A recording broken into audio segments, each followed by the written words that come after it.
Separei alguns momentos para falar algo com você que eu falei nos meus 16 anos de ministério, pouquíssimas vezes. Minha mãe veio do Nordeste, meu pai era casado, pai de 2 filhos, e ela 14 para 15 anos quando ele a engravidou. Minha mãe me teve com 15 anos, a família tinha vindo do Nordeste, passou por Minas Gerais, e meu pai me tomou da minha mãe, talvez com o propósito de puni-la, mas ele não podia me criar, e me deu para uma família, que me deu para outra família, que me deu para outra família, que me deu para outra família, e eu fui pulando de família em família, crescendo sem um padrão de comportamento, porque não tinha comportamento. Porque eu ia ter comportamento sendo criado em lares? Não tinha. E eu fui crescendo nesse ambiente, onde meus amigos tinham pais, tinham mães, onde tinham comida na mão e eu arrumava a minha. Me tornei adolescente, eu ia chamar os meus amigos para sair e a mãe dele dizia: você só sai depois que jantar. E eu tinha que preparar minha janta. Mãe, passa minha roupa. E muitas vezes eu saía sem passar, porque minha casa não tinha energia. Eu olhava os outros e me perguntava por quê? Por quê, Senhor? No colégio, ninguém nunca foi uma reunião. As minhas provas eram entregues nas minhas mãos. Depois de um tempo, uma das lugares que eu fui morar foi com meu irmão. Ele já é falecido. E ele tinha um bom emprego, me colocou num colégio católico. O melhor colégio na época, do local que eu estudava, pagava uma condução para me levar. E eu aprendi que uma das coisas mais abençoadas era o uniforme. O uniforme era um negócio muito legal, porque ele nivelava todo mundo. Quando nós estávamos de uniforme, ninguém sabia quem era rico, quem era pobre, mas havia as festas na escola. E durante aquelas festas, eu queria ir. Eu era um adolescente, já para jovem. Eu queria participar daquilo, mas lá me doía mais ir do que não ir. Os meninos que estudavam comigo chegavam em carros importados, calçando tênis de marca, as meninas sempre muito bem arrumadas, e eu usava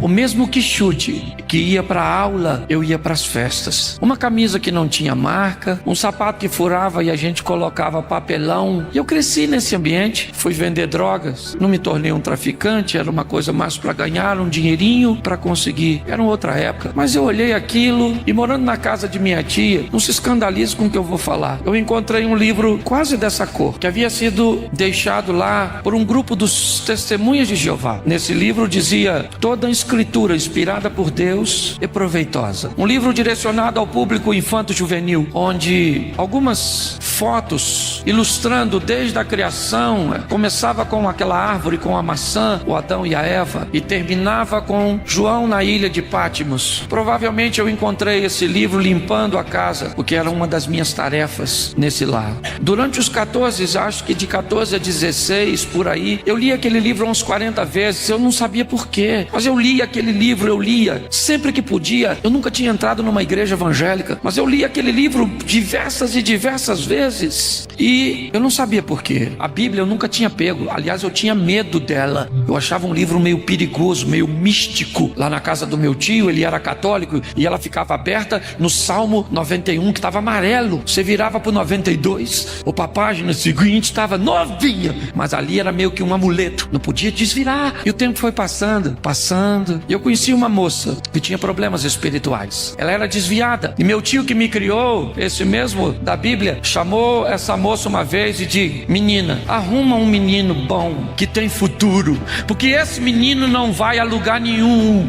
Esse garoto é um irresponsável, o pai dele, eu crio ele e gosto, e meu tio me amava, mas ele sabia, ele não falou nada de errado a meu respeito, ele falou apenas o que era verdade. Esse menino não tem futuro. As meninas que eu queria namorar, ninguém. Um menino de quichute, calça azul, eu fui dar meu primeiro beijo com 17 anos, pensa nisso, feio. Não melhorei não, mas era pior. Pois bem, aqueles problemas espirituais daquela moça me aproximou do evangelho. Ela tinha problemas espirituais sérios, e eu então acabei me convertendo numa segunda-feira. Falei: Senhor, eu não sei se o Senhor existe, essa menina fica endemoniada aí, e se o demônio existe, que eu tô vendo ele, o Senhor também deve existir ainda, que eu não tô vendo. Mas se o Senhor puder tirar ele dela, dá uma força aí, porque ele pegava ela e queria me matar, então eu precisava de uma segurança. E ela ficou livre naquele dia. Eu levantei minha mão e recebi Jesus como Senhor e Salvador da minha vida. Aí um rapaz me levou para a escola bíblica, e ele falava Noé. Eu sabia quem era Noé, sabia os filhos, sabia o tamanho da arca, eu sabia tudo. Ele falava Daniel, eu sabia. Ele falava Moisés, eu sabia. Ele falou assim: você é desviado. Eu falei: não, nunca fui crente não. Já leu a Bíblia quantas vezes? Eu falei: rapaz, eu nem peguei na Bíblia até hoje. Ele falou: como é que você sabe essa história bíblica? Assim, eu falei: não,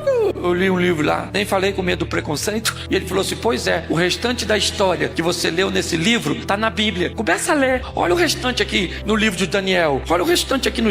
Aí eu fui, né? Aí eu mergulhei. Eu li a Bíblia de dia e de noite, eu pregava para mim mesmo, eu pregava no espelho, eu pregava dentro do carro, eu conversava comigo. E aí eu fui tomando gosto e as pessoas começaram a falar, Cláudio, você tá falando de um jeito esquisito, você tá se comportando diferente, uma vida difícil, vendi o almoço para comprar janta, minha família andava na boleia de uma Fiorino branca emprestada. Que beleza. O tempo passou, aí Mazinho, chama de fogo, chama viva, não é isso? Mazinho conhece a história um pouco, porque o grupo ia lá na igreja que eu me converti, lá do Marcos Melquisedeque, Santa Cruz da Serra, e um dos seus companheiros, eu não vou lembrar quem é, Gilberto, orando, ele falou assim, eu vejo você com a mala na mão, viajando para tudo quanto é lugar. Eu falei, e ele ainda falou que era de avião. Eu falei, avião? Eu nunca andei de avião, eu tenho medo de altura, passagem de avião, tem que vender um rim naquela época para comprar. Isso vai... Avião. Confesso, eu sei que eu não acreditei muito não, e menos ainda quem escutou as profecias. Falei, avião. Fui embora com aquele avião assim na cabeça, menino, e botaram para pregar no galinheiro. A classe da escola bíblica dominical era no galinheiro, tu acredita? Aquele terreno em frente à igreja. E aí eu comecei a fazer humor, porque as paredes eram de tela, o jovem ficava olhando por lá de fora, era só uma parede de alvenaria. Então eu encostei na parede de alvenaria, eu encenava, eu levava o skate. Uma vez fui pregar sobre José, levei o skate. Olha lá, o skate. O skatista só anda pra frente, sabe cair, tem equilíbrio, gosta de obstáculo. Eu falei, abra sua Bíblia, Gênesis 37, que eu vou falar do José, um homem equilibrado, e andava pra frente, gostava de obstáculo, me vestia. E o negócio não foi indo, menino. Foi indo. Casei, virei professor da escola bíblica, o maior barato, duro que nem um coco. Pensa. Nossa, eu lembro que eu fiz um consórcio pra comprar uma televisão, sabe? Pois bem, o tempo foi passando, Deus foi abrindo as portas, foi me abençoando, o pessoal começou a gostar de mim. Não é que eu pregava bem não, é a graça de Deus. Você vê num congresso como esse, tanta gente boa, vem eu pra pregar. É o Sul de Assis, o Landtal, e quem? O Cláudio Duarte. Mas Deus falou, gostei de você, menino, gostei. Você é o improvável. Por isso que eu não me encanto. Às vezes as pessoas, pastor, o que o senhor, assim, como é que o senhor lida com sucesso? Eu falo, que sucesso? Eu sou um Zé Ruela, um Zé Rosquinha, um Zé Mané.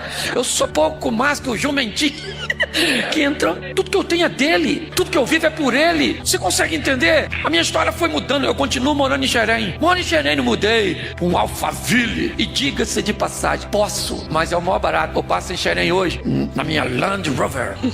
E a mãe daquela mulher que não deixava eu namorar as filhas dela, mora lá. Aí eu passo, sim, não é com maldade não. Abro o vidro e digo pra ela, ô minha irmã, graça e pai. E aponto pro meu mulherão, minha mulher, 26 anos de casada. Fecha o vidro e diz, aí filha, dizia que eu não podia namorar a filha dela, que não tinha onde cair, morto. E minha mulher olha e diz assim, Cláudio, eu tive olhos de águia. E eu falo, você deu, foi uma sorte desgramada.